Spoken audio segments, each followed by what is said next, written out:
Lewis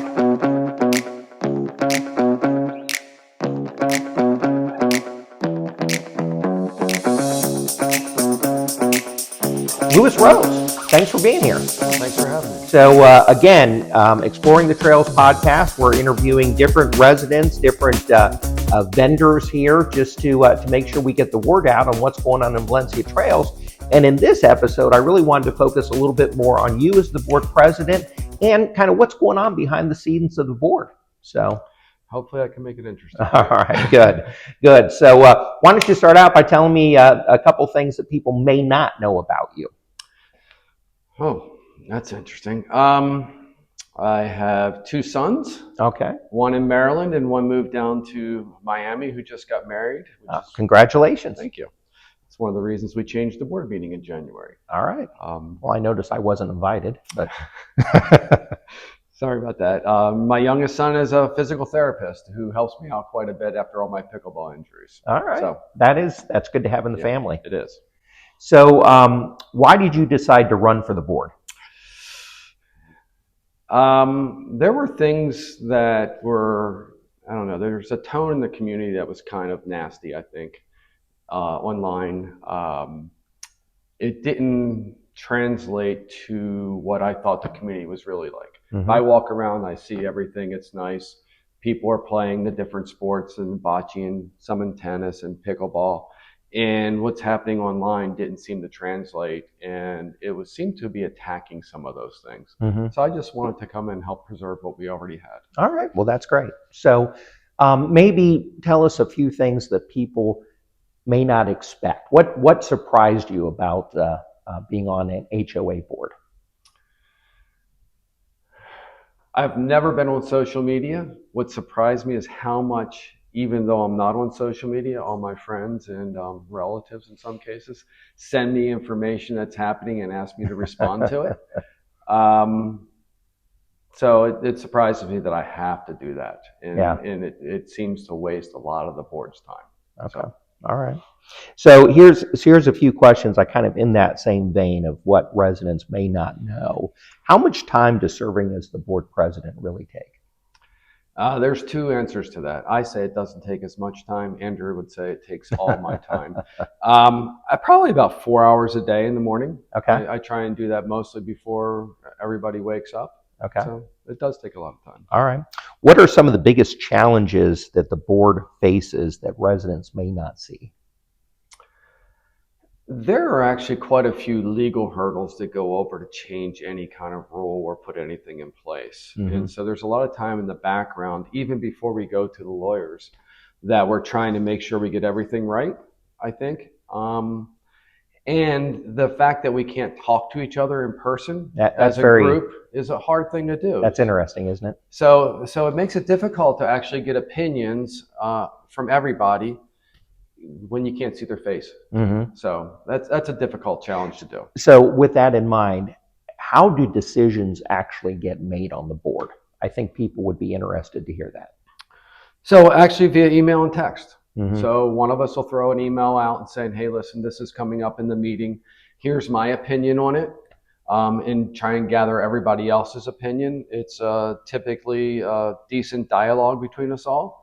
We have different opinions and we try and sway each other. Typically the answer comes to be someplace in the middle, mm-hmm. which is how most things actually happen. Mm-hmm. So, mm-hmm. How about the committees? How do we take feedback from the committees and interject that into the board decisions?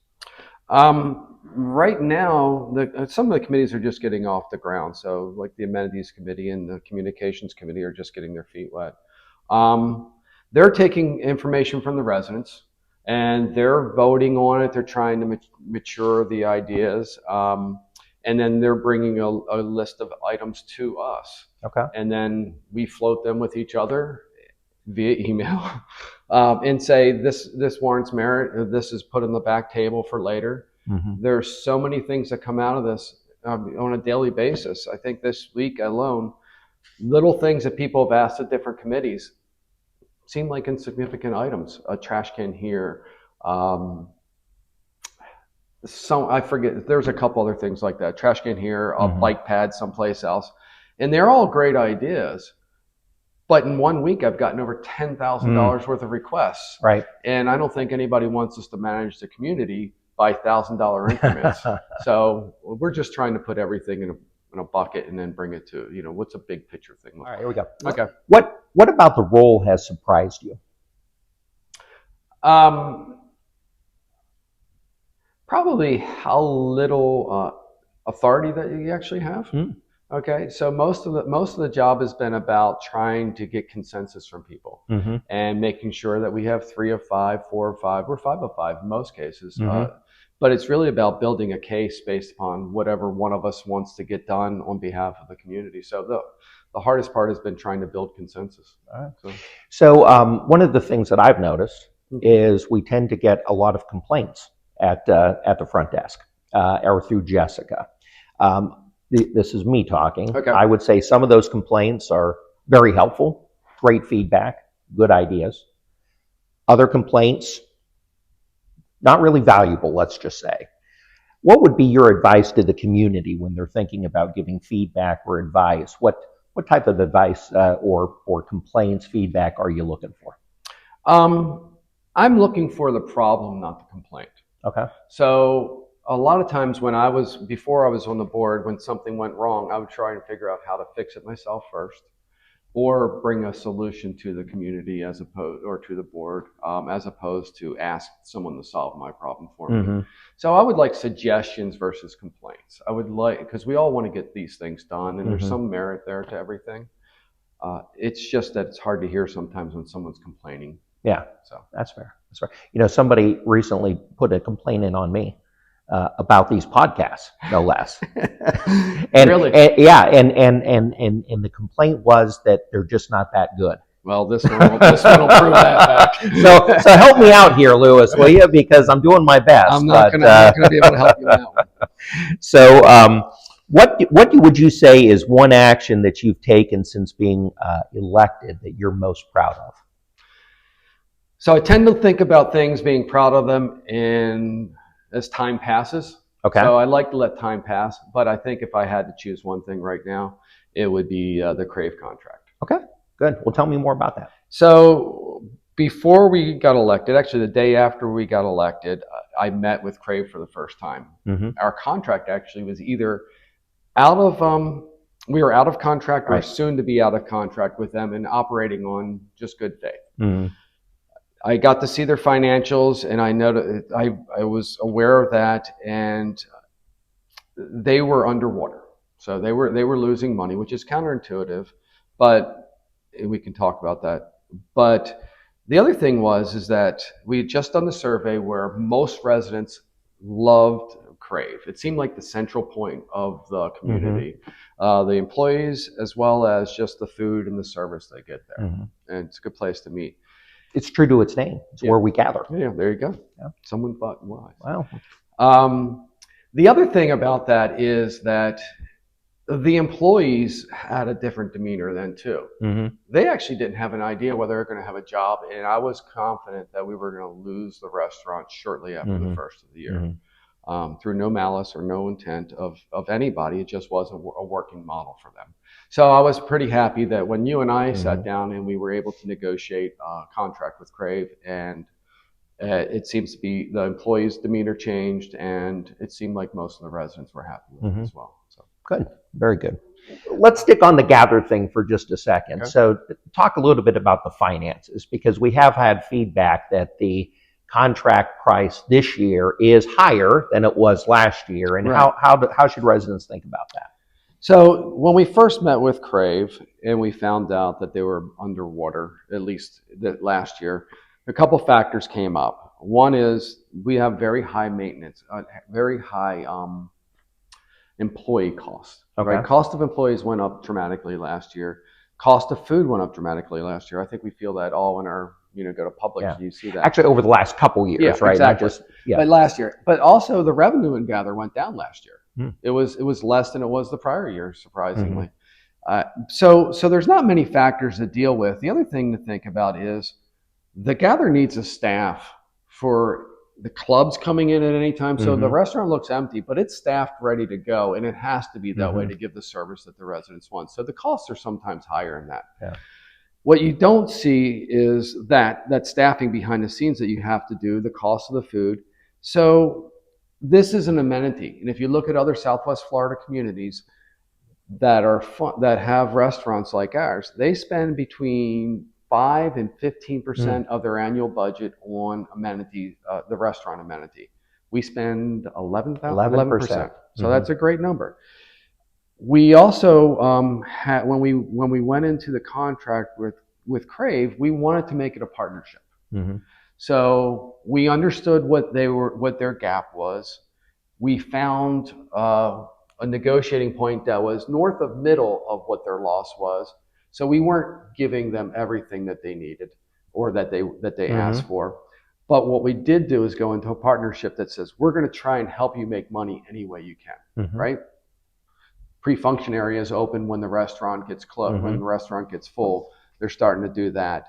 Pre-function area meaning sometimes it's the referred lobby to as area, the living room or lobby area. Yes, I gotcha. So we've done that, and it's not for Gather's purposes. Gather has had challenges expanding when reservations are too full. So it's all in favor of the residents, but we haven't been able to do that. And that was an issue last year. It was an issue. They were restricting Gather maybe to just their defined space. And now, as you said, we expand into the pre-function area when there's events, excess reservations. What about the kitchen studio? The kitchen studio is another opportunity for them to expand into, and they just have to balance it. It turns into a private dining room then for residents that want to work with Dana on an experience. It does. It does. And they're doing everything they can to make sure it doesn't take away from the restaurant experience as well. They don't want to interrupt the service there.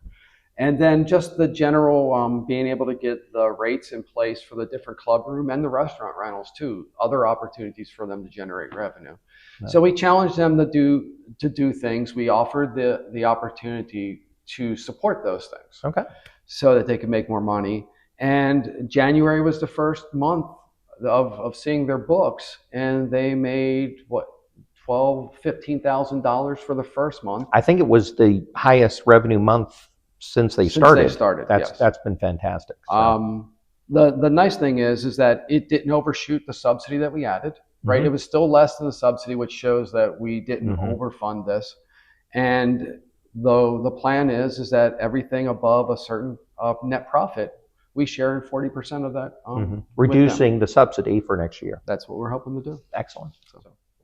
So let's talk a little bit about board meetings, as we've sat through a few now. So how as board president, how do you handle it, or how are you planning to handle it as we go forward when one resident starts to talk too much, maybe try to take over the meeting? How do you handle that type of response? I tend to let people talk more. I get looks from you, from Ravi, from everybody saying, wind it up. But I like to let people talk. They have a grievance, and the hard part is sometimes people don't know how to explain themselves.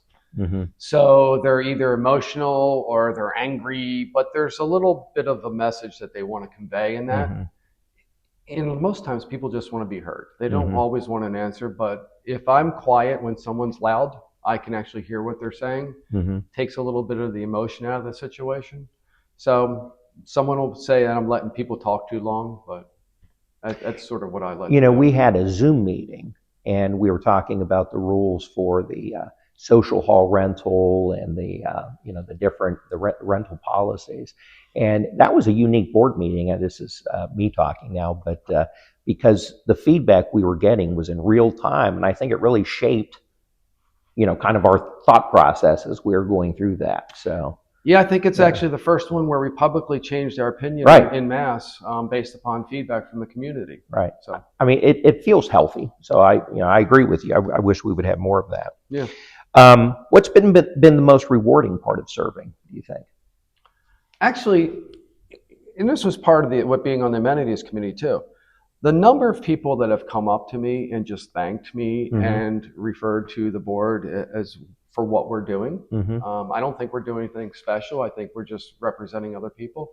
But the number of people that have come up and thanked me versus any complaint, I don't think I get any complaints. It's just people coming up and thanking us for the time. Yeah, so you get a few complaints. I'm sure I do. Is there anything you've done or not done that you wish you could take back? I think we're only like a little over 90 days in, right? So Yeah. I don't think there's anything I haven't done. I wish there were things that we knew a little bit more about that we could do better. So initially, feedback on procedural. Our very first meeting procedurally, we got a lot of comments about that. We're trying to shore that up. I think that some of the rules we're putting in place, it'd be better to do it on a first pass, even though we try and discuss with the lawyers in advance. There are so many nuances to the rules and regulations that sometimes we get overstepped. So if there's a little bit way to be more thorough with that, even though we're trying, we're learning. So okay, that's fair. What would you say are the board's top priorities right now?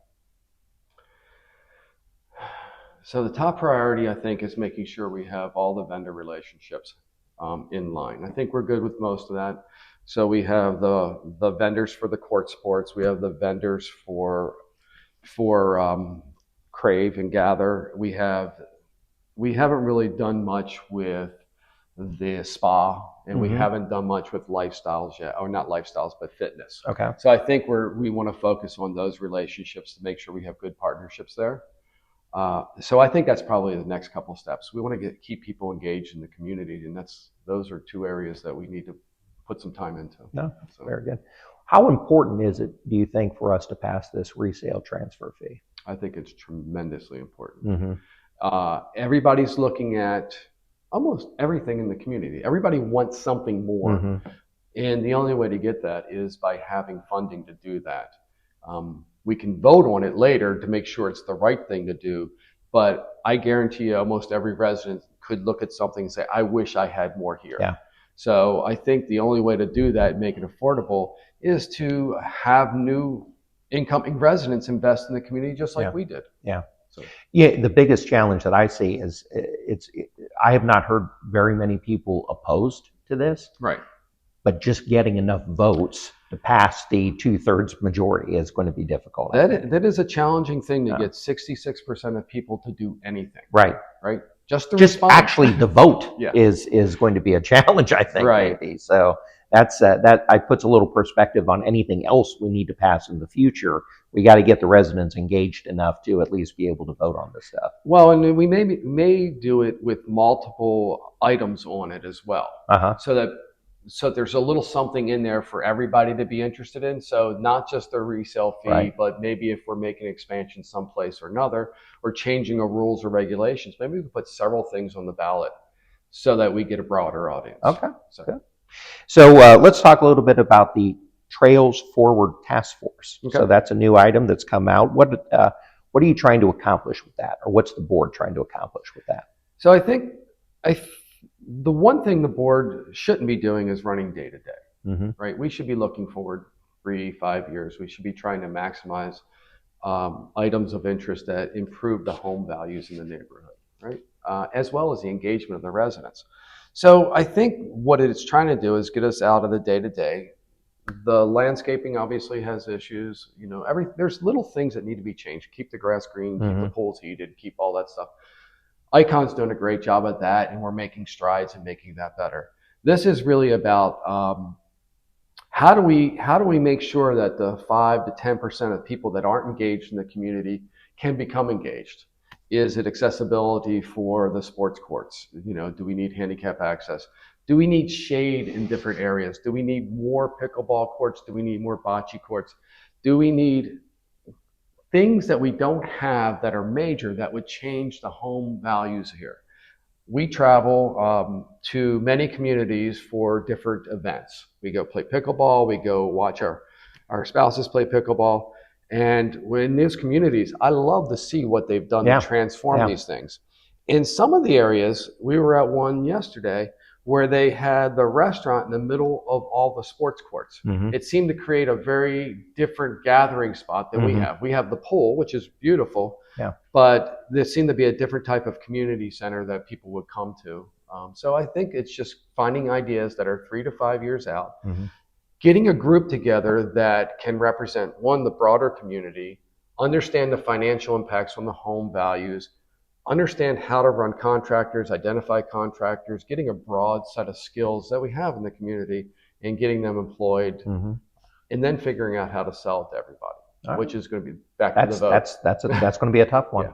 So let's look ahead 5 years into the future. What do you want Valencia Trails? What do you want this to feel or to look like 5 years into the future? We've been to some places that are country club environments that have those little extra touches that just make you feel special when you come in. Not that this place isn't that, but it's not something we pay for either. So I would like it to have a little bit more polish to some of the things. Okay. In whether or not that's, like I said, shade in some of the courts to make it more comfortable in the hot sun. Whether it is towel stations or water stations where we don't have them. Whether it is a bigger studio so more of the residents can be active. So I think that's sort of, just those little finishing touches. Do you think we'll have larger cardroom tables by then? I hope so. All right, so now this is rapid fire. So just whatever comes to mind, okay? Okay. So rank the board members from your most favorite to least favorite. No, don't do that. It's all right. You said you're a cook. I am, yeah. What's your favorite dish to make at home? I don't have a favorite. It depends upon what the family wants to eat. Okay. So it depends upon the occasion. I've made pizza since I was 10 years old with my grandmother. So I love to make pizza and pasta. But I like Spanish food. I like Mexican food. I like Greek food. So I cook everything. All right. What's your favorite dish at Gather?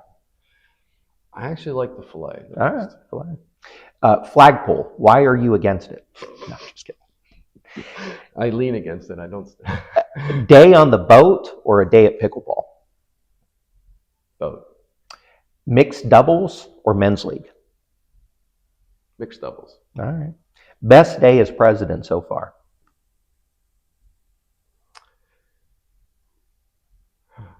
When we signed the Crave contract. All right, good. Very good. Anything else that we didn't talk about that you would like the residents to know about you, about the board, about Valencia Trails? So probably about me a little bit and Valencia Trails. I came from a very humble place in Baltimore City. Never expected anything, never expected to own a home, never expected, what I got out of life other than working hard. This was an opportunity that COVID provided us to come down and find a second home, and it became our first home. I'm amazed at what we have here. I'm privileged to have it. I love having what we have. Seeing the energy from the residents, playing all the sports, participating in the card rooms, even though the tables are too small. But seeing everybody engaged in the community is just very, very nice. The number of people I've met has just been tremendous. And I'm not someone that goes out socially, so I've been really impressed by the people here, believe it or not. And so I'm happy to call it home. Well, that's great. Well, hey, thank you for serving. It's been great to serve with you on the board, and thanks for everything you're doing. Well, thanks for making it fun. All right.